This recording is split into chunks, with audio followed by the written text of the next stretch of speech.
दोस्तों नमस्कार, आदाब, सत श्री अकाल। दोस्तों मेरा नाम है धर्मवीर जारवाल और ये है कंगना रनौत।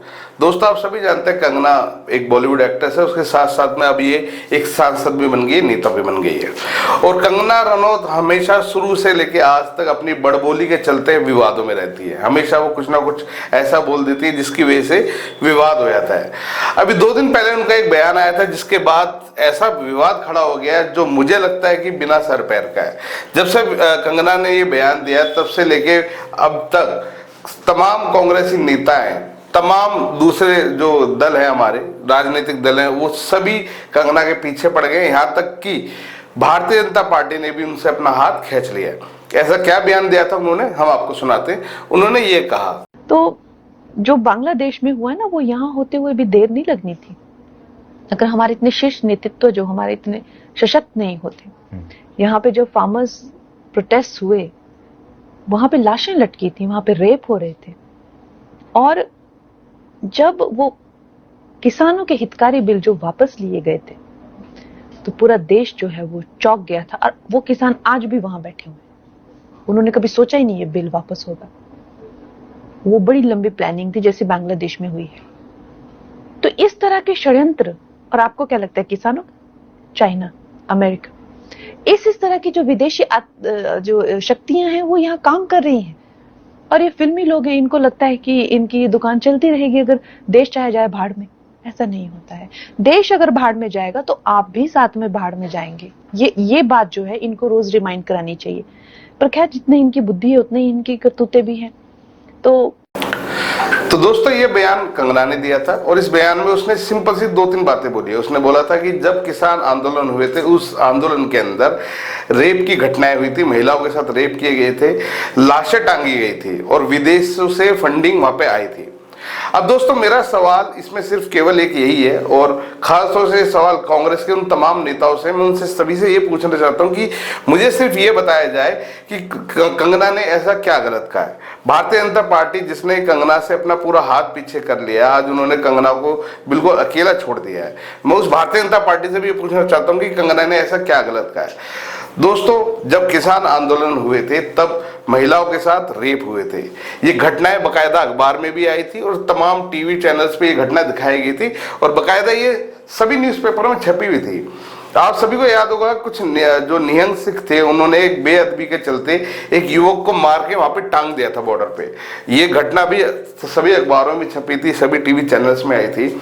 और रही फंडिंग की बात, तो ये बात खूब चर्चा में रही थी उस टाइम में, जिस समय में किसान आंदोलन शुरू हुए थे, कि किसान आंदोलन के अंदर खालिस्तान या पाकिस्तान और यहाँ तक कि कनाडा से इनको फंडिंग मिल रही थी। और ये बात बकायदा अखबारों में छपी थी और टीवी चैनल्स में बकायदा दिखाई भी गई थी। तो मैं सिर्फ कांग्रेस से और तमाम जितने भी राजनीतिक दल हैं जो आज कंगना के पीछे नहा धो के पीछे पड़ गए हैं, उनसे सिर्फ ये पूछना चाहता हूँ कि कंगना ने ऐसा क्या गलत कहा है। कंगना ने सिर्फ वही बातें बोली हैं जो अखबारों में छपी थी, टीवी चैनल्स पे दिखाई गई थी और चर्चा में थी। अगर जो चीजें अखबार में छपी थी वो अगर कंगना आज बोलती तो उसमें क्या गलत कहा है उसने। और सबसे हैरानी की बात तो यह है कि आज बीजेपी, जो कि जिसकी सांसद कंगना है, बीजेपी ने भी कंगना से अपना हाथ खींच लिया। बीजेपी ने कहा है कि कंगना जो भी बयान दे रही है वो उनके अपने व्यक्तिगत बयान है, उस पर भारतीय जनता पार्टी का कोई स्टैंड नहीं है। दूसरी बात, उन्होंने ये भी बड़ा अहम बात बोली है कि कंगना उनकी अधिकृत प्रवक्ता नहीं है।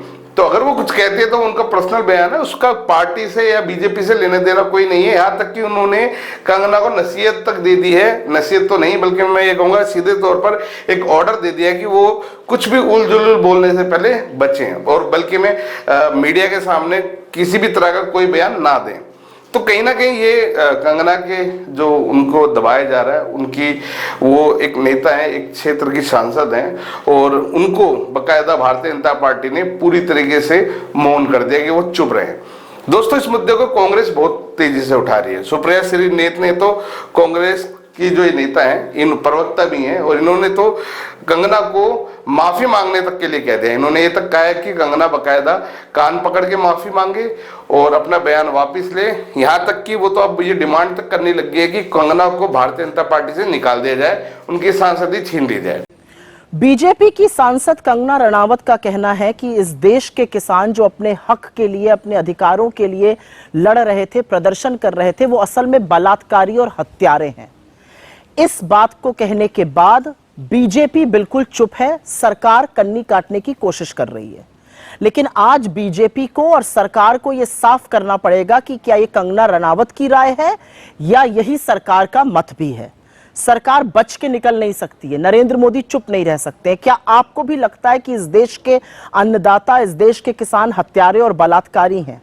इसका बहुत बड़ा जवाब अभी आपको हरियाणा देगा, लेकिन आज आपको चुप्पी तोड़नी पड़ेगी। या तो इसका खंडन करिए, ये बयान वापस करवाइए, या यही आपका आधिकारिक स्टैंड माना जाएगा। अदरवाइज कंगना रनावत को कान पकड़ के माफी मांगनी चाहिए। मतलब एक व्यक्ति वो बात बोल रहा है जो कि तमाम अखबारों में छपी है, तमाम टीवी चैनल्स में दिखाई गई है। उसके बाद मतलब कांग्रेस के साथ तो आप सभी जानते हैं कि कांग्रेस को तो सिर्फ एक मुद्दा चाहिए, एक टॉपिक चाहिए भारतीय जनता पार्टी को दबाने के लिए। और भारतीय जनता पार्टी के हालात भी आज के समय में ऐसे हैं कि कोई भी नेता कुछ बोलता है चुप हो जाते हैं, इनके पास कोई जवाब देने के लिए कुछ होता ही नहीं है। तो कंगना को पूरी तरीके से कांग्रेस दबा रही है। जितने भी राजनीतिक दल हैं वो पीछे पड़े हुए हैं।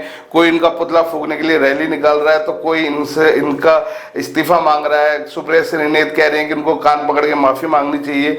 मतलब एक आदमी सच बोल रहा है, उसके बावजूद भी ये तमाम लोग उनके पीछे पड़ गए हैं। दोस्तों पीछे पड़ गए वो भी ठीक है, पर अब तो बात हद से ज्यादा बढ़ गई है। कुछ सिख समुदाय के लोगों ने तो बकायदा वीडियो जारी करके कंगना का सर काट देने तक की धमकी दी है, उसको जान से मारने तक की धमकी दी जा रही है। वो भी केवल उन बातों के लिए जो सच है, जो कि अखबारों में छपा था, टीवी चैनल से दिखाया था। और अगर आप ये पिक्चर रिलीज करते हो तो सरदारों ने तो आपको चप्पल मारनी ही है। लाफा तो आपने खा लिया। मुझे इतना भरोसा है मेरे देश पे, I am very proud Indian आणि मी एक व्हेरी प्राउड मराठी आहे। तर माझ्या देशमध्ये आणि माझ्या महाराष्ट्रामध्ये तू कुठे पण बाहेर दिसली ना तर फक्त एक सीख नहीं, एक मराठी पण, एक हिंदू पण, एक क्रिश्चियन पण और एक मुस्लिम भी मुझे अच्छी तरह से पता है कि चप्पलों से तेरा स्वागत करेगा, क्योंकि ये तेरी सोच गंदी है। पहले मुखी बाबा दीप सिंह जी बिना शीश के हाथ में खंडा लेके जंग लड़े। अमृतसर साहिब इतिहास, हिस्ट्री को कभी चेंज नहीं किया जा सकता है वैगुरु। और अगर वो मूवी में दिख जाता है कि वो आतंकवादी है, याद रखना जिसका मूवी कर रही है ना तू, उसका क्या सेवा हुआ था। सतवंत सिंह और बैल सिंह कौन थे, वो भी रोल करने के लिए तैयार हो जाना। ये मैं दिल से बोल रहा हूं, क्योंकि उंगल जो हमारी तरफ करता है वो उंगल ही छटका देते हम। तो वो संत जी के लिए हम अपना सर कटवा भी देंगे। जब सर कटवा भी सकते हैं तो हम काट भी सकते हैं। हम अपनी इस वीडियो के माध्यम से कंगना का सपोर्ट नहीं कर रहे हैं, परंतु हम सिर्फ वही बातें बता रहे हैं जो सत्य है। सत्य इसलिए भी बता रहे हैं क्योंकि चैनल का नाम ही हमारा सच की रफ्तार है। तो दोस्तों इस वीडियो के बारे में आपकी अपनी क्या राय है हमें कमेंट्स करके जरूर बताएं। कंगना ने जो कुछ कहा है, क्या आपके हिसाब से वो भी गलत कहा है? अगर आपको लगता है कि उसने सही कहा है तो हमें कमेंट्स करके अपनी राय जरूर दें। धन्यवाद।